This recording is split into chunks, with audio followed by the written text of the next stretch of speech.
Welcome to Advocate Today. I'm Tracy E. Gilchrist. It was a big year for music in so many different ways in 2022. And now the 2023 Grammy Awards are right around the corner. There are already some big wins for diversity and representation with the nominations, but there's also much work to do on that front. I caught up with fellow music lover and Equal Pride staff writer May Rood for a Grammys preview. I wonder if you would begin by telling me some of the things you're excited about. I know that you wrote a piece about the queer nominees, so I'd love for you to start there and share some of that insight with us. Yeah, well, so in the big three categories, Best Album, Record of the Year, and Song of the Year, we've got queer artists in every category.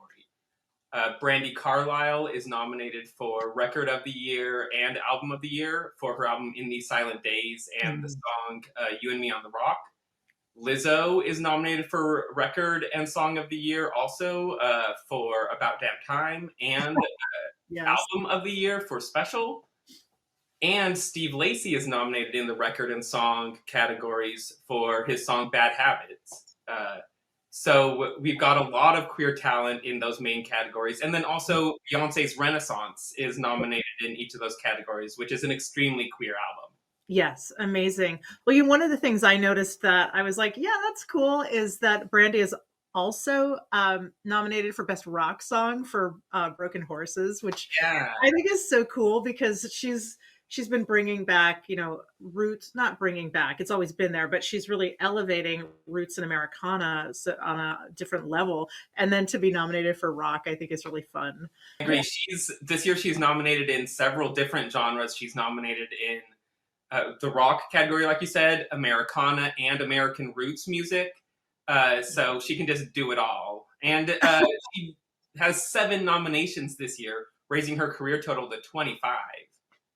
That is wild because I covered in 2000, I think it was 2017 when she performed The Joke, and people were like, who is this person? So I'm just really excited to see that for her. And then, of course, Lizzo, About Damn Time, just makes me so happy whenever I hear it. So, Yeah. And Lizzo is such a force in changing ideas of body positivity and things like that. So I'm incredibly happy to see that. And then I know also Sam Smith and Kim Petras, which is, that's an amazing nomination. Would you talk a little bit about that? Absolutely. So this is Sam's first nomination since 2015 when they won 4 Grammys for their debut album. Now they're nominated with Kim Petras for this new song Unholy, and this is their first time being nominated since coming out as non-binary. And it's Kim, who is a transgender woman. It's her first nomination for a Grammy and her first #1 song. Yeah, that's incredible. I was lucky enough to see, I went to LA Pride downtown this year, and Christina Aguilera was the headliner, but Kim Petras performed. And of course, it was that wild scenario with Christina and Kim really being sexual with each other.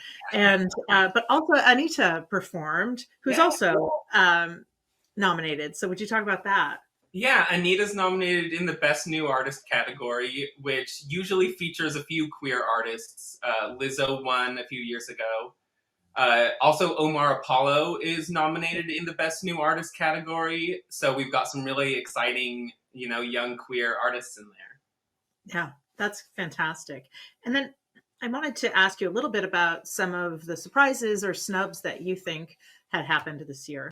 Yeah, so I think one of the best albums of the year was Kehlani's Blue Water Road, which unfortunately didn't get any nominations. Some of the other big snubs, in my opinion, Angel Olsen's album Big Time was really one of the best country or Americana albums of the year, in my opinion. Muna released their self-titled album and unfortunately didn't get a nomination for it. Other artists like Orville Peck's Bronco, I would have loved to see that nominated in the country categories, where we did have some queer nominees. Brandi Carlile, as usual, is in the Americana and Roots categories. And then we've got the Brothers Osborne, who are nominated. And then also several queer-friendly artists like Maren Morris and Kelsey Ballerini. And Miranda Lambert. Miranda Lambert are all nominated. So it's great to see a lot of queer-friendly artists. I would like to get, 1 or 2 more Yeah. queer artists like Angel Olsen and Orville Peck in those categories. Yeah, I'd love to see Even that. Ethel Cain. Ethel Cain Mm. had a great album this year, and really could have used some Grammys attention. Yeah, I think, and I wasn't even aware of it when it came out, but I just wrote about it. She premiered her new video on The Advocate. Amy Ray of the Indigo Girls Mm, has an incredible Americana album ooh, this past year called "If It All Goes South." It's fantastic, and I want it to get more love because it's really moving. And then, of course, Brandy sings on Brandy is everywhere, but she sings on one of the tracks, and uh, amazing. yeah, at Natalie Henby and a couple others. So Mhm. I wish that had gotten more attention as well. And then, of course, Dolly Parton is nominated, Yes. um, Queen Dolly. And then something I wanted to talk about. Well, I did want to ask you about any surprises that you saw in the nominations, if anything struck you as a surprise. Well, so I think Unholy could have gotten more nominations. I wish that had gotten more attention as well. And then, of course, Dolly Parton is nominated, Yes. um, Queen Dolly. And then something I wanted to talk about. Well, I did want to ask you about any surprises that you saw in the nominations, if anything struck you as a surprise. Well, so I think Unholy could have gotten more nominations. It was only nominated for Best Pop Group Best. Sorry, it was only nominated for Best Pop Duo Group Performance, and I think it really could have gotten Song of the Year, Record of the Year nominations. Steve Lacy get recognized for his entire album. He was Mhm. nominated for Record and Song of the Year, but then and Progressive R&B album, but not Album of the Year. And I think his album was strong enough to be up there with the Yeah. others. Yeah, well, thank you for that. One of I mean, it's not a surprise to me because she's so incredible at everything she does, but something that's been talked about and that is exciting to me is that Viola Davis is poised to possibly EGOT for narrating and storytelling for Finding Me, which is really fun and incredible and deserved for her. I wonder, do you have predictions about some of the winners? So for some of the winners, I think definitely Brandy Carlisle is going to take some awards home.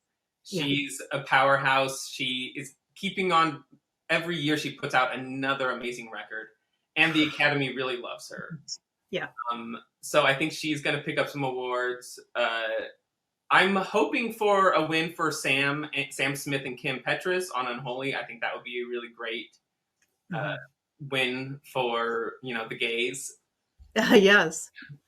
I'm hoping Beyonce picks up some awards because Renaissance really is an all-time great album It's a celebrating disco and dance and the queer ballroom scene.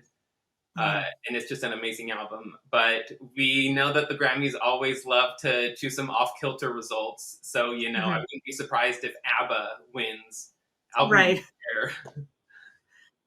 I mean, I love ABBA, but Yeah, yeah, they're great. They're great. I'm not complaining about them, but, Right, there's always a left field pick or two by the right, Grammys. right. Well, and then would you talk a little bit about some of the people we can expect to see performing that you're excited about? Yeah, so some of the best queer artists of the year are going to be performing at the Grammys this year. Brandy Carlisle, as we've mentioned, she'll be performing. Steve Lacy, Lizzo, so those three artists who are nominated in the big categories in the record, album, and song of the year, all three of them will be performing. And then also Kim Petras and Sam Smith are performing, which is going to be really, really fun. We got to see them on SNL a couple weeks ago, Mhm. and the Grammy stage is so much bigger, so it's going to be great to see what they can do. Thank you to May for stopping by. She really does have the insight into all kinds of music.